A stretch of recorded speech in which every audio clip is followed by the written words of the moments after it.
God, we just left Frieren in prison.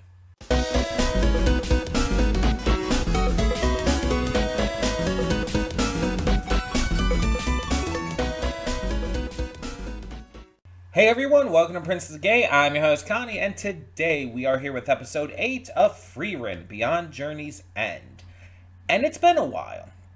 We put this on hiatus due to various reasons, and now we're back. And last we left off, Frieren was put in prison. This town is making deals with demons who are not actually looking to make deals, but actually looking to basically get their armies in there and raise it to the ground. And yeah, shit's just basically going down. But Frieren is basically like, yeah, I'm stronger than your demon general. I'm gonna kick ass. And I'm gonna look apathetic doing it. Because that's just Frieren. Um, So, since we last reacted to this and everything, Frieren has since been nominated for Anime of the Year at the Crunchyroll Anime Awards. And it's up against some other heavy hitters, of course, but honestly, I think Frieren has a really, really good chance of winning. I think Frieren and Dandadan, just based off of their impact and how big of a splash they made, probably have the biggest chance. You could say that solo leveling also made a big impact, but let's be honest, other people have said this as too. Solo leveling, from what people have said, I've only seen the first episode, mind you, but is basically like just aura farming. From what people have said, what people talk about with this series, that's basically what it is, which is fine. There's nothing wrong with that for an anime. But Frieren has like really got people talking about a lot of different kinds of topics and themes and messages in a way that something like solo leveling hasn't. Because believe it or not, even if I don't know like specifics of what happened in these series, I do still see people talking about these shows just from being online. And honestly, I see a lot more people actually talking about Frieren. With solo leveling, it's just, oh, that was so cool. Jinwoo is so awesome. This badass, cool action scene, great animation. It's like that's all anyone cares about with that series. It doesn't deliver anything further for people.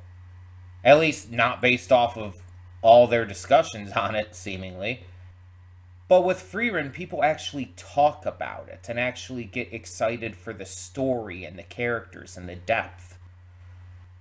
And same with Dandadan. Those are the three that I think do have the biggest chance. But I think honestly Frieren probably has the greatest chance of winning. Now, mind you, award shows are rigged and don't really matter in the long. Well, they matter because the industry acts like they matter, but in reality, they're so rigged to high hell that they don't really matter. Like, you understand that, right? You understand that the industry has it basically admitted that to rigging these award shows. And like even the award shows themselves have admitted it. Like I believe it's the Crunchyroll Anime Awards because I believe that's what was being talked about with like what I was hearing and everything. But they specifically said it's like with the votes that go in, the votes only matter for 30% of the actual votes for the awards. That 70% of the actual counted votes are from like basically a panel of judges. And that they do this to make it more in their eyes fair, like a better representation of things, because otherwise it would just be a popularity contest. But that's exactly what award shows should be. Like, it doesn't matter if the same thing is winning over and over and over again. Then, I mean, they can choose who to nominate, but they should be a popularity contest, even if some people don't agree with what's popular. It should be purely based on nothing but the popular vote. Because that's the most real representation of what the anime of the year would actually be. And even if that ends up being something that there's a lot of people would find issue with, does not matter. That would be the most accurate representation. And this goes not just for these anime awards, this goes for any award show. Based around movies, video games, anything. If it's not based around popularity, if you're having any level of a panel of judges decide on the winners, it's rigged. And they also just announced the Oscars are now going to start forcing their panel of judges for the final vote that actually determines the winners and stuff to actually watch the movies. And people are like so shocked by this. People are acting so shocked on like social media and everything. It's like, wait, you didn't know they didn't do that? I thought that was common knowledge. Of course they didn't watch everything. They only watched the things they were interested in and then put those through. Again, award shows are rigged. Why are we acting surprised about this in 2025? This is old news. It's astounding to me that people are just figuring this shit out. Like, the fact that they're like forcing their panels to now watch every single movie nominated for each award isn't going to change anything, by the way. It's not going to stop it from being rigged because you still have a singular panel choosing the awards and the winners.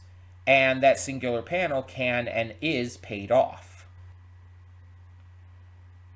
So it's still never going to be a real representation of what the movie of the year or whatnot should be.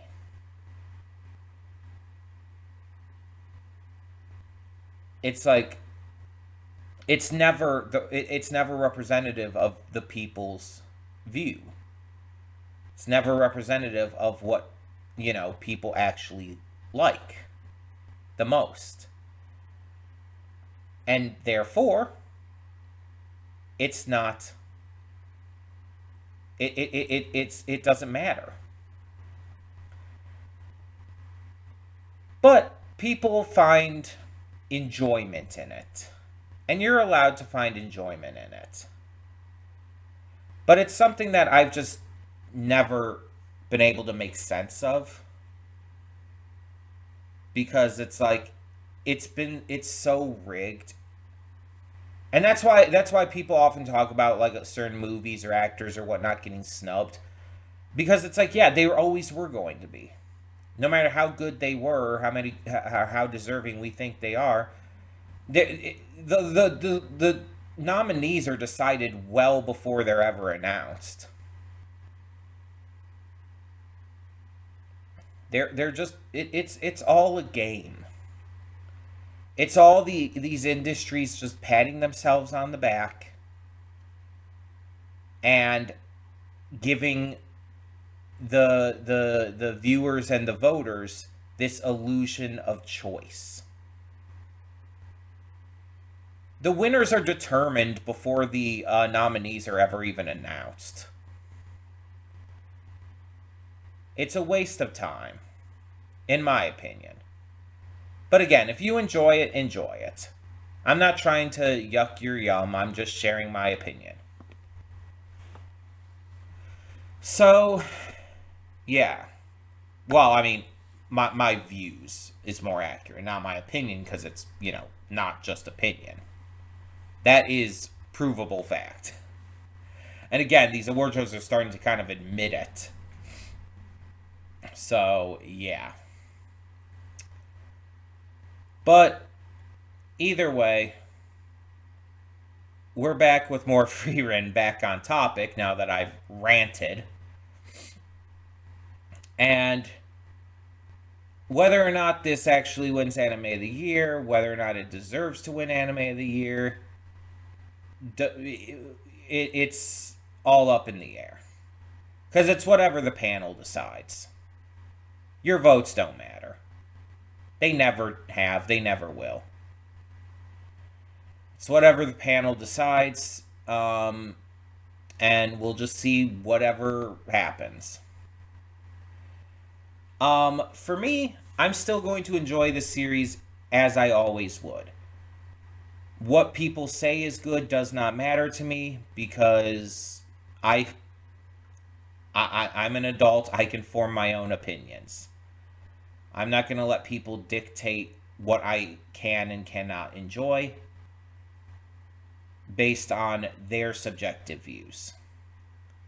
I'm only going to determine it based on mine. And so far with the first 7 episodes, I've really enjoyed Frieren.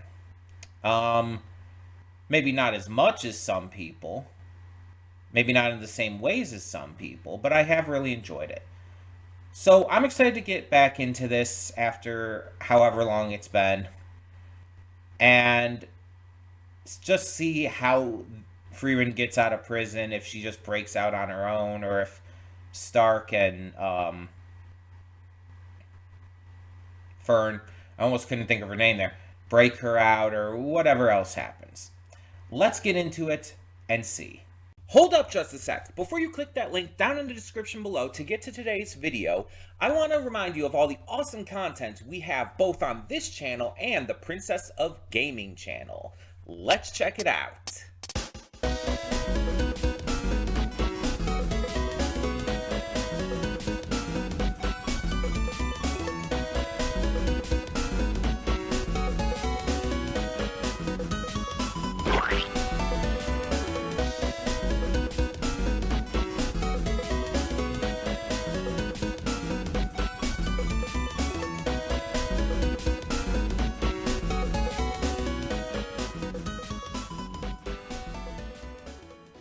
And we are back, and we'll begin with spoilers in 3, 2, 1, now. So, we already know, and we've known since the beginning, how strong Frieren is. That's not a surprise. But I'm also not surprised this episode is still named after her and everything, and like focused on like, you know, her badass nickname and everything. But at the same time, I was honestly more impressed by Stark in this episode. Because again, I know what to expect from Frieren. The character, to specify. But Stark is newer to the party. He's just joined in. Like Fern, even, I know more of what to expect from because she's trained under Frieren. She uses the same kind of magic, not to necessarily the exact same level, but still. Stark is newer, and though we've seen what he can do, he's still growing on us. Stark's courage here is exceptionally commendable. Because we see how scared he is. He admits how scared he is. And even the kind of like jokey moment of him spilling his beer on his crotch and saying it's like, oh, now it's going to look like I peed myself. It's like, that's a very common concept in terms of, you know, fear. You're so afraid that you pee yourself. Right? So it continues to show, not only because, you know, he spilled it because of his hand shaking, which comes back later when he's trying to, you know, cut the rope to free the Earl. But it just really, really, like, drives in how afraid he is. He is so afraid he could piss himself. And yet not once does he actually truly hesitate to act. Like, yeah, he wants Frieren to come with them, but he's still going to act. Because he is brave. And this is something, like, that I bring up a lot with, like, Usopp in One Piece. It's like, you can be a scaredy cat and still be courageous. You can be, like, afraid of practically your own shadow and still be courageous. Because like I said in the reaction, like I've said in plenty of other videos throughout this channel, courage is not the absence of fear, but the decision to do what is right in spite of your fear. Everyone is afraid of something. I have a lot of fears myself, being the likes of heights, any kind of horror involving eyes. I don't like spiders. And I have a very crippling fear of death. And especially the concept of what happens to your consciousness after death. I have fears. Everyone has fears. And of course, to differing degrees. Some people's fears are a lot heavier than others, and some manifest in different ways. Doesn't make them any more or less valid. Everyone's fears are valid, no matter how they experience them or what they are. And again, courage is doing the right thing in spite of fear. Continuing to act, continuing to follow your set of morals, ethics, your heart, your beliefs, your system of thought, all of that. To continue to act despite being afraid. That is what courage is. And that is exactly what Stark shows here. His courage is not just commendable, it's heroic. A true hero acts like Stark did here. He was given an out. He was told, take this necklace. All the guards will listen to you. You can get out of here. You can go away. You can warn them. Escort these citizens to safety. And Stark's instantaneous reaction is to sheath his dagger, pull out his axe, and say, bitch, I am not leaving you here. These people need you. I am not going to leave you to your fate. I don't care how afraid I am. I am going to act. When the demons that he was so scared of comes in, he stands right in the demon's face and attacks him with no hesitation, because he knows it's the right thing to do, because it was part of the plan in the first place with Fern, as we find out, and because he's courageous enough to do so, despite the fact that he is literally shaking in fear. Like, I enjoyed Stark since seeing him, like, take down the dragon and everything. I really liked seeing him, like, start to connect with Fern, and how he's, like, really showcasing his character as it goes along more and more. And maybe it's because it's been however long. Hold on, I need to find this out. How long has it been? I keep mentioning this, but I didn't look this up beforehand. I probably should have. It's really easy to look up. I have the studio up. June of last year. It was June 4th, 2024, when we put up Frieren episode 7. So it has been since then that I've seen this. And I've talked before how taking breaks can help you appreciate shows more, and that's why I don't like binging shows. Because when you take a week between episodes and stuff, It allows you to really think about what happened in the episode, to really internalize it, and it allows you to appreciate what's going to happen more. Whether it's like, cool, badass payoff to Frieren just telling off this demon in the cell, or the payoff to what's going on with the demons, pretending to be diplomats and all. A lot of setups have been followed up in this episode, and it's been like what, 8-9 months? I don't know offhand. That's just, let's see, June to July, August, September, October, November, December, January, February, March, April. 10 months. Wow. It has been 10 months, almost a year, since we last reacted to Frieren. And yeah, that's an insane wait. I did not mean for it to take this long. But coming back into this after that long just made me that much more excited for it. Not to mention the hype that people have when talking about this does help to a degree. And especially when it lives up to that hype. For me, for my opinion and all. But maybe it's been because of that time off.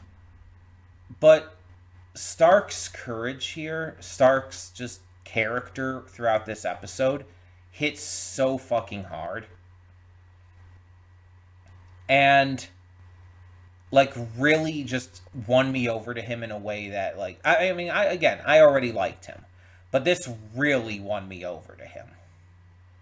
And seeing how seamlessly he and Fern work together, like, that plan was so perfectly executed. And like, Fern could have killed both of them right then and there. Like, I truly believe she could have. And that's why Frieren was so comfortable leaving them behind, because she knows that. And she knows how strong and courageous Stark is. She knew she could leave that in their hands. If she thought that they weren't ready yet, she probably wouldn't have left. Because as much as she might not show it, she cares greatly for them. You can definitely see that in the way she smiled from Stark's reaction and everything when she was leaving. But she also knew that she had to go off and, confront the true enemy, Aura herself. And yeah, the ending shot with her, like, levitating in front of her while her nickname Frieren the Elegy is said, it's like, it was pretty fucking badass. It was really fucking badass. But at the same time, again, I expect that from Frieren. Stark's courage here, I wouldn't really say caught me off guard necessarily, but impressed me more. Because they did such a great job at visually expressing his fear. So seeing the way he acted, the courage he summoned in order to not only get through that, but to act so strongly in the face of it, is just really fucking impressive and really fucking, like, commendable. It was heroic. It was amazing. And so, yeah, like, he was absolutely the MVP of this episode for me. And other people might view things differently. Other people might view Fern as the MVP, or Frieren herself. And for obvious reasons. I can understand both of those. But Stark's courage is what stuck with me the most here. And it really just worked on every level. And again, that's not to discount Fern or Frieren's contributions to this episode, because both of them were badass as well. Fern obliterating the demon bitch and everything. Um, and then Frieren just, just being a badass. Just people want to talk about Jinwoo or whatever his name is from Solo Leveling having aura. Frieren has fucking aura. Like, come on. And I know I've only seen one episode of Solo Leveling and maybe a clip or two randomly here or there, but still. It's wild to me. And okay, I'm gonna rant here. So the reason I've mostly been talking about this is because I saw a TikTok, right, about the entire like Solo Leveling versus Frieren thing with the anime awards and all. I saw a TikTok. There was this TikToker, I don't know what his name is and everything, but he was talking about like, oh, Solo Leveling's gonna win the anime awards and it's not even close. It's like he was like talking about like, oh, people are saying Frieren's gonna win, but let's be honest, Frieren put me to sleep. It was so boring at times. Um, and also, like, people didn't really know Frieren beforehand, which, by the way, is bullshit. Like, I've heard of Frieren well before the anime came out. Not, like, in detail or anything, but I've heard of it mentioned. People knew what it was. And people were excited when the anime was announced, too. But he's like, but people knew about, Solo Leveling because of the manhwa, and it's like, yes, that is also true. Solo Leveling did have a big following beforehand. But basically his entire argument came down to Solo Leveling has more impact and cultural significance, which it's not been long enough to tell. Like, both of those series have not been out long enough to really actually say which one has had more of a cultural impact. And honestly, from everything I've seen, they have had pretty much the same amount of hype from their fan bases online. You see just as much love for Frieren as you do for Solo Leveling. And that's great. I love that. I've said it before, even if it's a show I don't like, I love seeing people who are passionate about it. Because that's just awesome to see. And again, I like Frieren, and I've only seen one episode of Solo Leveling, so I'm not using any of those as examples of something I don't like. I'm just saying. But, like, saying that Frieren gets boring or that it puts him to sleep, it's like, fucking how? It's like, yeah, it's more story focused than about, like, constant aura farming and excessively polished animation and shit. Like, it's definitely more focused on the story and characters. And it's like, okay, I bet, like, for this episode, he's just complaining about, like this episode, he would complain about, like, I don't know, half of the episode or so just being, like, characters talking to each other. But the parts of them talking to each other, like Stark and Fern talking at the cafe and all, was extremely important to character building as well as to Stark's big moment by the end of this episode. So it's like, do you just not like character work? Do you just not like story depth? Are you just allergic to, good writing? Because, again, if you like a series that is pretty much non-stop excitement at all times, non-stop intensity, and just crazy action sequences and hype moments just constantly, all the time, that's fine. That's fine. People liked One Punch Man Season 1 for a reason. But Season 2 is so much better. It is so much better with the character work, the story depth, the writing in general.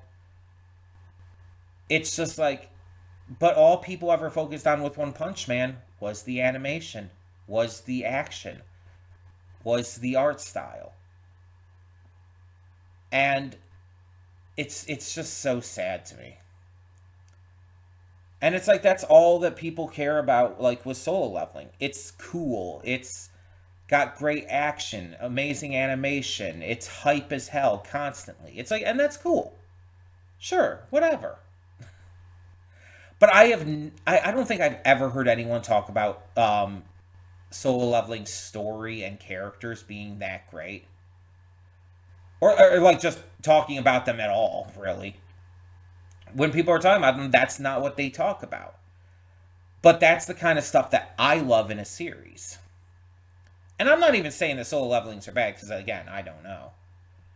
But with Frieren, it's like a constant buffet of phenomenal character work, mouth watering story and writing, just absolute great setups and payoffs. And yes, great action, awesome animation. All of that exists in here too. Hype moments. Frieren is the absolute queen of aura. Like, come on. Like, she just has to exist and just absolutely farms aura. Like, she doesn't even have to do anything.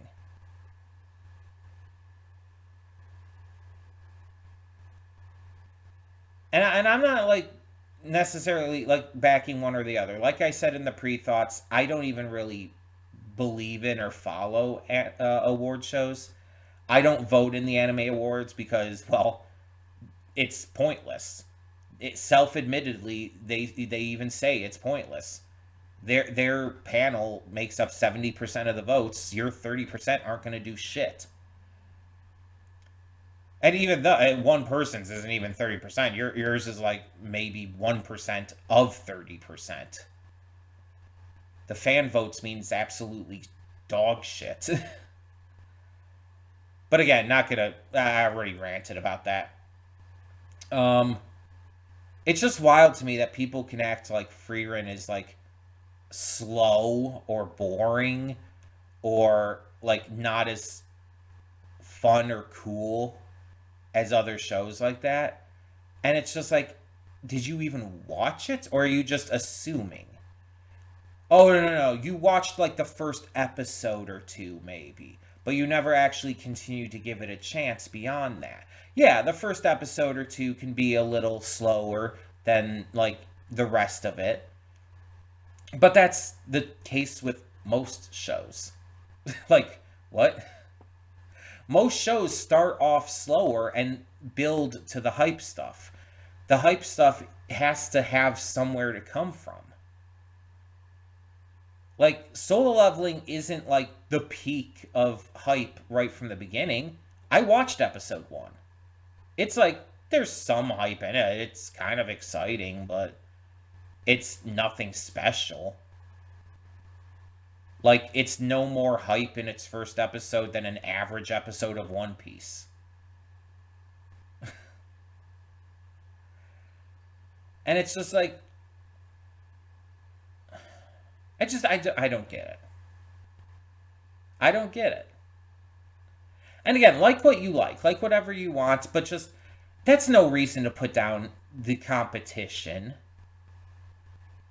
To try and like, to to downplay competition just because you like one thing better is just, it's unnecessary. And don't get me wrong, you can dislike whatever you dislike too. But it's like the funny thing is this guy like that I was talking about wasn't even saying he disliked. In fact, he made it very clear he likes Frieren. So he was just taking the time to shit talk Frieren just because he wanted to hype up Solo Leveling, and for some reason he conflated those two things. It's like you can hype up Solo Leveling without shit talking Frieren, especially when you admittedly like Frieren. It's just, I don't understand. And again, if you don't like something and you want to share those thoughts, that's fine. Just be respectful about it. And people called him out on like the way he handled this and everything, and he just doubled down on it. He made a response video and just doubled down. It's like, Jesus. Again, people are they're allowed their own thoughts. You're allowed to have your own opinions. That's perfectly fine. Just be respectful about it. That's all I ask, at least. And speaking of everyone having their own opinions, I'd love to know yours on this episode. So tell me in the comments below, what did you think of episode 8 of Frieren, Beyond Journey's End? Um, Thank you so much, as always, for tuning in. I'm Connie, and I'm signing off. See y'all next time.